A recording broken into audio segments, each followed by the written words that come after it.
आज का हमारा टॉपिक है फार्माकोलॉजी का neuromuscular blocking agent. Neuromuscular blocking agent को स्केलेटल मसल रिलैक्सेंट भी कहते हैं। ये ऐसे एजेंट या फिर ड्रग होते हैं जो न्यूरोमस्कुलर जंक्शन को ब्लॉक कर देते हैं और मसल्स के कॉन्ट्रैक्शन को इनहिबिट करते हैं और ये कॉज करते हैं रिलैक्सेशन ऑफ मसल्स को रिलैक्स करने का काम करते हैं skeletal muscle relaxant. Next term है हमारा न्यूरोमस्कुलर जंक्शन। अब जो न्यूरोमस्कुलर जंक्शन होता है ये ऐसा जंक्शन होता है जो मसल और न्यूरॉन के बीच में प्रेजेंट होता है। इसमें न्यूरोट्रांसमीटर न्यूरॉन के द्वारा रिलीज होते हैं और बाइंड हो जाते हैं मसल रिसेप्टर से और बाइंड होने के बाद कॉन्ट्रैक्शन और मूवमेंट शो करते हैं। उन्हें न्यूरोमस्कुलर जंक्शन कहते हैं। जो हमने अभी बात करी कि न्यूरॉन ने रिलीज कर दिया न्यूरोट्रांसमीटर रिलीज हो गए, फिर वहाँ पर जहाँ पर उन्हें बाइंड होना है टारगेट सेल पर पहुंच गए और रिसेप्टर से बाइंड हो गए और अपना एक्शन शो करते हैं, मींस मूवमेंट या फिर कॉन्ट्रैक्शन करते हैं। उसे हम न्यूरोमस्कुलर जंक्शन कहते हैं। अब हमारे यूजेस क्या है स्केलेटल मसल रिलैक्सेंट के। जनरली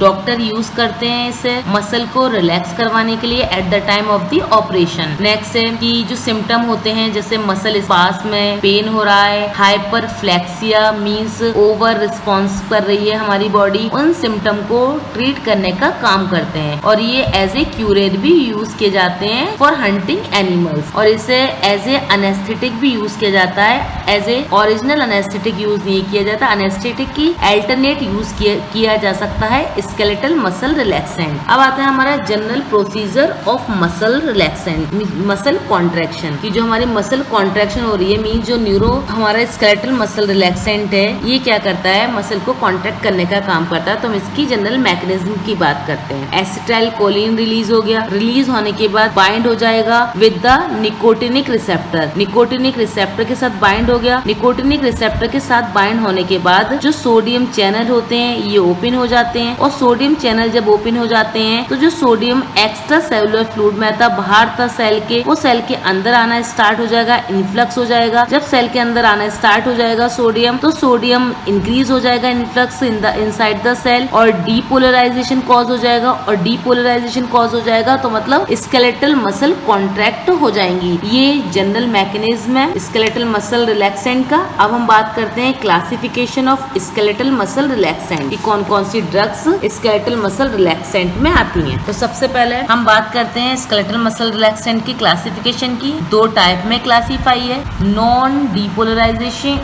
डीपोलराइजिंग ब्लॉकर और दूसरा है डीपोलराइजिंग ब्लॉकर। जो नॉन डीपोलराइजिंग ब्लॉकर है इसे कॉम्पिटिटिव ब्लॉकर भी कहते हैं और जो डीपोलराइजिंग ब्लॉकर है इसे नॉन कॉम्पिटिटिव ब्लॉकर भी कहते हैं। नॉन डीपोलराइजिंग ब्लॉकर 3 पार्ट में डिवाइड है, लॉन्ग एक्टिंग, इंटरमीडिएट एक्टिंग और शॉर्ट एक्टिंग। अब जो लॉन्ग एक्टिंग है इसमें ड्रग आती है डी ट्यूबोक्यूरेनिन और पेनक्यूरेनियम आती है, डॉक्सोक्यूरियम आती है, गैलेमाइन आती है, ट्राइथियोडाइड आती है। ये लॉन्ग एक्टिंग में आती है। लॉन्ग एक्टिंग में आ रही है तो इनका ड्यूरेशन ऑफ एक्शन होगा वो भी ज्यादा होगा। अब दूसरी आती है इंटरमीडिएट एक्टिंग। अब जो इंटरमीडिएट एक्टिंग है इसमें ड्रग आती है एट्राक्यूरियम, वीक्यूरोनियम और रोक्यूरोनियम। अब ये इंटरमीडिएट एक्टिंग में आ रही हैं तो इनका जो ड्यूरेशन ऑफ एक्शन होगा वो भी मीडियम होगा। नेक्स्ट है शॉर्ट एक्टिंग। शॉर्ट एक्टिंग में ड्रग आती है मीवाक्यूरियम। अब ये शॉर्ट एक्टिंग में आ रही है नॉन डीपोलराइजिंग ब्लॉकर की तो इनका एक्शन जो होगा वो भी शॉर्ट होगा। नेक्स्ट है हमने बात कर ली नॉन डीपोलराइजिंग ब्लॉकर। अब है डीपोलराइजिंग ब्लॉकर। अब जो डीपोलराइजिंग ब्लॉकर है इसमें ड्रग आती है सक्सिनाइल कोलिन, डीके मीथेनियम। तो हमने बात कर ली क्लासिफिकेशन की और स्केलेटल मसल रिलैक्सेंट किसे कहते हैं। बाकी स्टूडेंट चैनल को सब्सक्राइब करिए, व्यू करिए, लाइक करिए, शेयर करिए। बाकी लास्ट नहीं देखे हो लेक्चर प्रीवियस उसको लिंक पे क्लिक करके देख सकते हैं। अब हम बात करते हैं मैकेनिज्म ऑफ एक्शन। अगर हम बात करेंगे कि ये न्यूरॉन जो है उसने न्यूरोट्रांसमीटर एसिटाइल कोलिन को रिलीज करा तो बाइंड हो रहा है, अपना एक्शन शो करा। अब हम यहाँ पर बात करेंगे कि जो ड्रग है मींस एसिटाइल कोलिन वो रिलीज नहीं होगा। एसिटाइल कोलिन रिलीज न होकर ब्लॉकर है जो कि ब्लॉक करेगा न्यूरोमस्कुलर जंक्शन को, वो रिलीज हो जाएगा। ब्लॉकर जब रिलीज हो जाता है तो एनएम रिसेप्टर पर बाइंड हो जाता है। एनएम रिसेप्टर पर बाइंड होने के बाद रिसेप्टर के एरिया को कवर कर लेता है तो वहाँ पर कोई भी एक्शन शो नहीं होगा। मींस सोडियम जो चैनल है वो ओपन नहीं होंगे और सोडियम चैनल ओपन नहीं होंगे तो कॉन्ट्रैक्शन भी नहीं होगा और कॉन्ट्रैक्शन नहीं होगा तो रिलैक्सेशन अकर होगा। ये ये है हमारा mechanism of action of blockers. अब हम बात कर रहे हैं फार्माकोलॉजिकल एक्शन। अब फार्माकोलॉजिकल एक्शन में सबसे पहले है स्केलेटल मसल्स। ये बॉडी को रिलैक्स करने का काम करती हैं और ये पैरालिसिस का कॉज भी कर देती हैं। पैरालिसिस जो अकर होता है वो इस ऑर्डर में होता है, पहले फेस की मसल्स में पैरालिसिस हो जाएगा, फिर आई में, देन फिंगर के बाद लिम्ब में, लिम्ब के बाद नेक में। और अगर इसे रिकवर कराना है, सही करवाना है, तो अभी हमारा रिवर्स ऑर्डर में होगा, मतलब पहले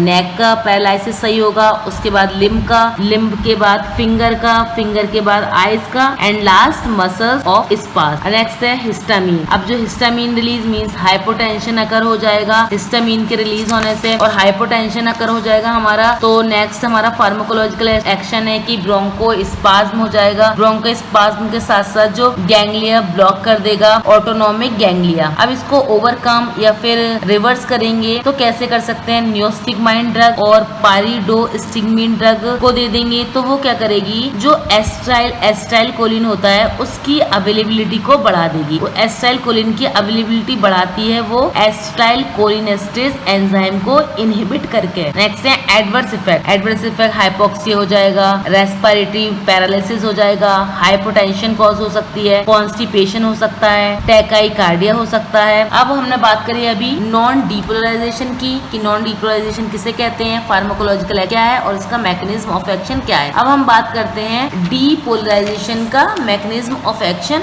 और किसे कहते हैं। अब सबसे पहले जो डीपोलराइजिंग ब्लॉकर है इसे नॉन कॉम्पिटिटिव एंटागोनिस्ट भी कहा जाता है, और ये नॉन कॉम्पिटिटिव एंटागोनिस्ट मोस्टली जो यूज किए जा रहे हैं डीपोलराइजिंग ब्लॉकर वो किए जाते हैं सक्सिनाइल कोलिन। अब जो सक्सिनाइल कोलिन है ये हाइड्रोलाइज नहीं होता है एस्टाइल कोलिनेस्टेज के द्वारा। अब हम बात करते हैं मैकेनिज्म ऑफ एक्शन। इसका एक्शन सेम होता है, सिमिलर एज एस्टाइल कोलिन। अब जब एस्टाइल कोलिन के केस में बात करें, ये बाइंड हो जाता है रिसेप्टर से और डीपोलराइजेशन कॉज करता है, और कुछ टाइम बाद एस्टाइल कोलिन हाइड्रोलाइज हो जाता है बाई कोलिनेस्टेज एंजाइम। लेकिन जो सक्सिनाइल कोलिन है वो हाइड्रोलाइज नहीं होता। तो जो अगर हम एस्टाइल कोलिन की बात करें हाइड्रोलाइज हो जाएगा, उसके बाद नॉर्मल सफिशिएंट अपना जो रिस्पॉन्स शो होना होगा वो रिस्पॉन्स शो करेगा, मींस कॉन्ट्रैक्शन होगा। अब हम बात करते हैं सक्सिनाइल कोलिन की। जो सक्सिनाइल कोलिन है ये एस्टाइल कोलिन की जगह बाइंड हो जाएगा निकोटिनिक रिसेप्टर से, एनएम रिसेप्टर से। बाइंड होने के बाद ये सोडियम चैनल को ओपन कर देगा। सोडियम चैनल ओपन हो जाएंगे तो सोडियम सेल के अंदर जाने लगा, इन्फ्लक्स होने लगेगा, और इन्फ्लक्स होगा तो डीपोलराइजेशन होगा तो स्केलेटल मसल कॉन्ट्रैक्ट कर जाएंगे। ये है mode of action of depolarising blocker. अभी हमने बात करी थी कि जो एस्टाइल कोलिन था वो हाइड्रोलाइसिस हो रहा था, लेकिन जो सक्सिनाइल कोलिन है ये हाइड्रोलाइज नहीं करता, तो ये कंटिन्यूअस डीपोलराइजेशन कॉज करेगा। कंटिन्यूअस डीपोलराइजेशन कॉज होगी तो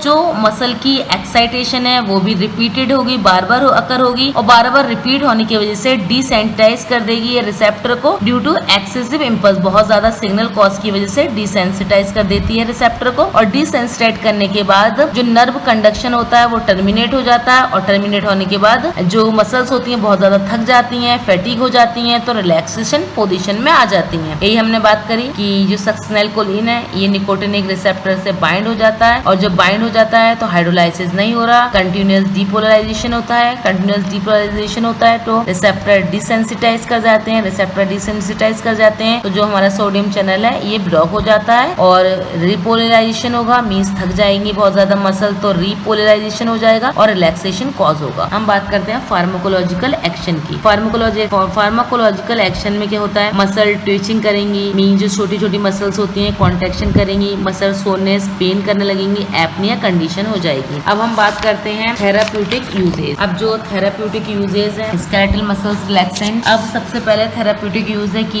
ये एडजुवेंट की तरह यूज कर रहे हैं general anaesthesia, means initial cause में फर्स्टली यूज कर रहे हैं as a general anaesthetic skeletal muscle relaxant को। अब इसको ये जो ट्रॉमा हो जाता है उसको भी प्रिवेंट करने का काम करते हैं, मींस डिप्रेशन को ट्रीट करने के लिए भी यूज किया जाता है। नेक्स्ट है कि वेंटिलेशन को भी कंट्रोल करते हैं। अब इसके हम एडवर्स इफेक्ट की बात करते हैं डीपोलराइजेशन की। एडवर्स इफेक्ट में क्या होता है, नोजिया और वॉमिटिंग, एपनिया हो जाएगा प्रोलॉन्ग टाइम तक, और मसल सोरनेस हो जाएंगी। ये हमने बात करी आज स्केलेटल मसल रिलैक्सेंट, और स्केलेटल मसल रिलैक्सेंट को न्यूरोमस्कुलर ब्लॉकिंग एजेंट भी बोल रहे थे। और फिर इसके बाद हमने बात करी थी क्लासिफिकेशन की। क्लासिफिकेशन में हमने नॉन डीपोलराइजिंग ब्लॉकर और डीपोलराइजिंग ब्लॉकर की बात करी। नॉन डीपोलराइजिंग ब्लॉकर जो है इसकी हमने बात कर ली किसे कहते हैं और इसका मोड ऑफ एक्शन की बात कर ली, और डीपोलराइजिंग ब्लॉकर और इसके मोड ऑफ एक्शन की बात करी, इनके फार्माकोलॉजिकल एक्शन की बात करी इनकी, और हमने यूजेस की बात करी, एडवर्स इफेक्ट की बात करी। बाकी जो हमारा टॉपिक है न्यूरोमस्कुलर ब्लॉकिंग एजेंट या फिर स्केलेटल मसल रिलैक्सेंट, ये कंप्लीट हो गया है। नेक्स्ट लेक्चर में नेक्स्ट टॉपिक डिस्कस करेंगे। Thank you.